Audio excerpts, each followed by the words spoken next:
नागपंचमी हा जामखेडचा धार्मिक सांस्कृतिक उत्सव. पुरुषांच्या बरोबरीने महिलांचाही मोठा सहभाग. मोठ्या भक्तिमय वातावरणात पालखी सोहळा संपन्न. पोलीस निरीक्षक दशरथ चौधरी यांच्या हस्ते महापूजा. पोलिसांनी पालखी सोहळ्यात ठेवला चोख बंदोबस्त. पालखी सोहळ्यासाठी नागेश्वर सेवा मंडळाने घेतले परिश्रम. जामखेडचे ग्रामदैवत श्री नागेश्वर भगवान यांच्या यात्रा उत्सवानिमित्त नागपंचमीच्या मुहूर्तावर श्री नागेश्वर भगवान यांचा पालखी सोहळ्याचे आयोजन केले जाते. नागपंचमीच्या दिवशी श्री नागेश्वराचा अभिषेक मान्यवरांच्या हस्ते संपन्न झाला. श्री नागेश्वर मंदिरापासून पालखी सोहळ्याला सुरुवात झाली. या पालखी सोहळ्यामध्ये भाविक भक्त मोठ्या प्रमाणात सहभागी झाले होते. वारकऱ्यांच्या वेशभूषेतील बाल वारकऱ्यांनी मने जिंकून घेतली. पुरुषांच्या बरोबरीने महिला भगिनीही या पालखी सोहळ्यामध्ये मोठ्या संख्येने उपस्थित होत्या. धार्मिक व भक्तिमय वातावरणात नागेश्वर भगवानांचा पालखी सोहळा आज रोजी संपन्न झाला. पालखी सोहळ्यासाठी पोलीस प्रशासनाकडून उपाययोजना करण्यात आली होती. पालखी सोहळा संपन्न होण्यासाठी श्री नागेश्वर सेवा मंडळांचे पदाधिकाऱ्यांनी मोठे परिश्रम घेतले. मान्यवरांनी आपल्या भावना व्यक्त केल्या. रामकृष्ण हरी. आज नागेश्वर भगवानाच्या या पावनभूमीमध्ये नागपंचमीच्या यात्रेनिमित्त जामखेडकरांनी हा जो उत्सव आहे नागपंचमीचा तो खऱ्या अर्थानं यावर्षीचं जे स्वरूप आलेलं आहे ते मागच्या 22 वर्षापासून अखंड हरिनाम सप्ताह व नागेश्वर पालखी सोहळ्याच्या निमित्तानं धार्मिक स्वरूप आलं आहे. यामध्ये जामखेडकरांचा खूप मोठा वाटा आहे आणि यामध्ये नागेश्वर सेवा समिती जामखेडच्या यात्रेचं स्वरूप बदलण्याचा जो प्रयत्न करत आहे त्याला कुठेतरी एक फलश्रुत होताना आज दिसत आहे. नागेश्वर भगवानाच्या या पावनभूमीमध्ये गेल्या 6 दिवसापासून अखंड हरिनाम सप्ताह, शिवलीलामृत पारायण सोहळा व आजचा जो मुख्य उत्सव आहे पालखी सोहळा या निमित्तानं सर्व जामखेडकरांनी या वर्षीच्या दिंडी सोहळ्यामध्ये अतिशय उत्स्फूर्तपणे भाग घेऊन आता सर्व जामखेडकरांना या नागपंचमीच्या यात्रेनिमित्त एका वेगळ्या धार्मिक परंपरेचं दर्शन घडवलेलं आहे. या वर्षीचा जो पालखी सोहळा आहे या पालखी सोहळ्याचं वैशिष्ट्य म्हणजे हा पूर्णपणे वारकरी परंपरेप्रमाणे शुद्ध परंपरा पाळून अभंग म्हणून आणि टाळ मृदुंगाच्या गजरात नागेश्वराचा जय जयकार करत हा सोहळा पार पडत आहे. समस्त जामखेडकरांना यानिमित्त मी नागपंचमीच्या नागेश्वर सेवा समितीतर्फे हार्दिक शुभेच्छा देतो व दरवर्षीप्रमाणे यावर्षी सहकार्य केलं असं सहकार्य नागेश्वर सेवा समितीला सर्व जामखेडकरांनी करावं असं आवाहन करतो. आणि पालखीला यावर्षी 22 वर्ष पूर्ण होत आहेत. अशाच पद्धतीनं सर्वांनी सहकार्य करावं ही मी विनंती करतो. धन्यवाद. जय नागेश्वर भगवान. भगवान नागेश्वराची पालखी मिरवणूक या ठिकाणी सुरू झालेली.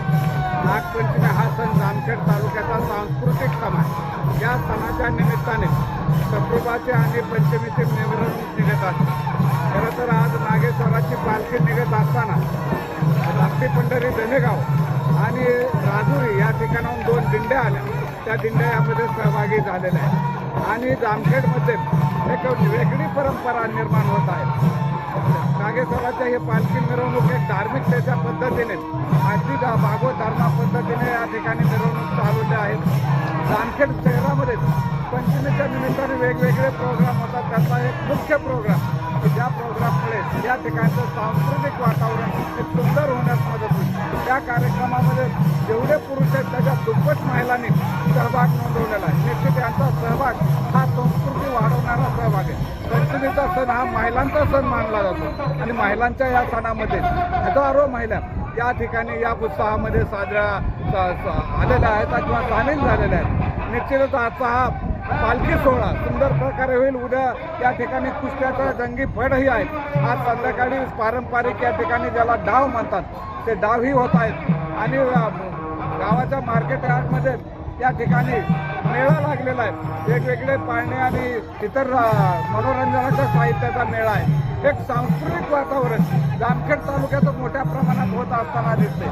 जामखेड तालुक्याचं जे 20 वर्षापूर्वी 50 वर्षापूर्वी जे वातावरण होतं आमच्या गावोगावी गल्लोगल्ली महिला फेर धरत होत्या, पिंगा खेळत होत्या, फुगड्या खेळत होत्या. हे वातावरण पुन्हा 50 वर्षाने या जामखेड शहरामध्ये सुरू झालेलं दिसतं. जामखेड शहर एक सांस्कृतिक शहर म्हणून या लोकांकडे पाहिलं जाईल आणि निश्चितच जामखेडची जी ओळख आहे ती सांस्कृतिक ओळख होण्याची मदत या पालखीच्या माध्यमातून या दिंडी सोहळ्याच्या माध्यमातून होताना दिसत. आपण ही सगळेजण या सोहळ्यासाठी प्रसिद्धीच्या माध्यमातून हा सोहळा फक्त नाच गाण्याचा सोहळा नसताना भगवान नागेश्वराच्या पावनभूमीमध्ये नागेश्वराच्या पालखीचा नागेश्वराला पुण्य कर्म करण्याचा किंवा नागेश्वराला पुण्य पावन करण्याचा हा कार्यक्रम आहे. या दृष्टिकोनातून आपणही त्याच्याकडे विचार करावा. निश्चितच या पालखी सोहळ्यातून जामखेडकर उत्साहित आणि आनंदित होताना दिसते. श्री नागेश्वर या भगवंताचा यात्रा उत्सव 2004 साली चालू झाला होता.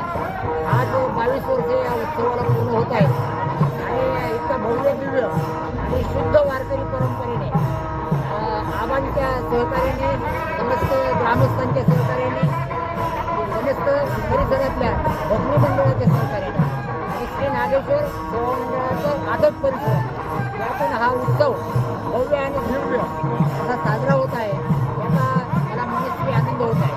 आणि हा उत्सव असाच उत्तर पुढचे वर्षानुवर्ष सूर्य असेपर्यंत हा असाच चालू राहो ही नागेश्वर भगवंताच्या चरणी, दारोदाराची पवारांच्या चरणी, भरपूर वामन भाऊ महाराजांच्या चरणी इच्छा व्यक्त करतो.